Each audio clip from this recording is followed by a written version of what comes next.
Mega Man has got to be my favourite Capcom franchise next to Street Fighter, and with that said, I recently got interested in the PSP remake of Megaman X entitled Megaman Maverick X. I decided to check it out. I played through it a bit, and when I did, I got very impressed on how well they updated the Super Nintendo version onto the PSP's hardware. But how good is it, you ask? Well, let's find out. The main problem with this review is that I really haven't got anything to comment on in terms of the gameplay itself, but I'm gonna have to try my best at it. The gameplay is everything you got from the Super Nintendo. Picking which level you want to go to, shooting enemies, dashing through levels, jumping on the sides of buildings, defeating your usual boss at the end of each level, earning a new weapon, finding secret body upgrades that Dr. Light leaves you, infiltrating Sigma Palace and taking down Sigma at the end. That's it. No gameplay tweaks, no new weapons, no new levels or bosses, nothing. The game is virtually unchanged. But that's what makes the game great. Had Capcom completely altered the game, a handful of long-term fans of the original may have been turned off due to the severe changes the game might have taken. However, there is one new thing that they added in terms of gameplay. When you beat the game in X mode, you get to unlock Vile as a playable character.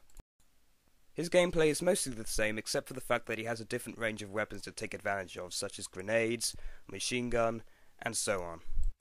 Well, that's really all I can say for gameplay. Let's move on to graphics and sound.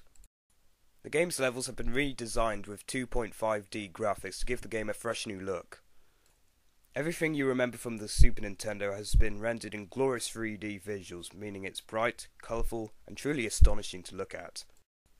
My only one complaint with the game visually is that in some levels like Sigma Palace 1, the game can suffer from major slowdown issues when there's a lot of enemies on the screen.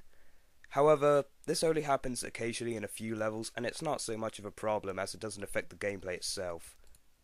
The sound has been modified to take advantage of the CD technology. The sound effects are almost completely remastered but stay true to the sounds of the original game. Everything from the charging of weapons to dashing still has that retro feeling to it.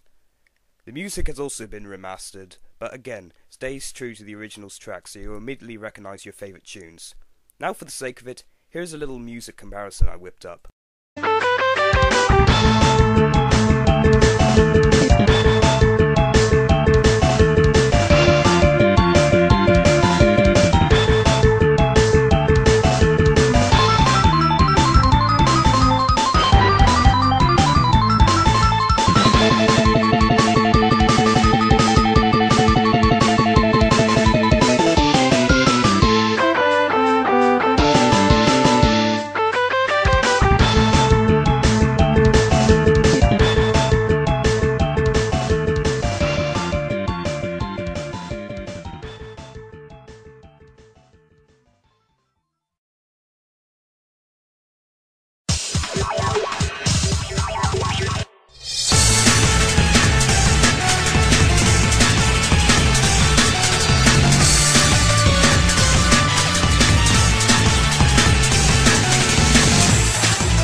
So yeah, remastered but still faithful to the Super Nintendo's music. As well as unlocking Vile when completing X mode, you'll also unlock a special anime movie entitled The Day of Sigma. The Day of Sigma is basically an adaptation of the game's story, but a great unlockable to be rewarded with, and is a really entertaining film with some stunning animation and surprisingly solid voice acting. And that's basically it. I really have nothing more to comment on apart from the fact that it's a great remake of Mega Man X and a must-buy action title for your PSP. Megaman Maverick X, a brilliant rehash of a classic game.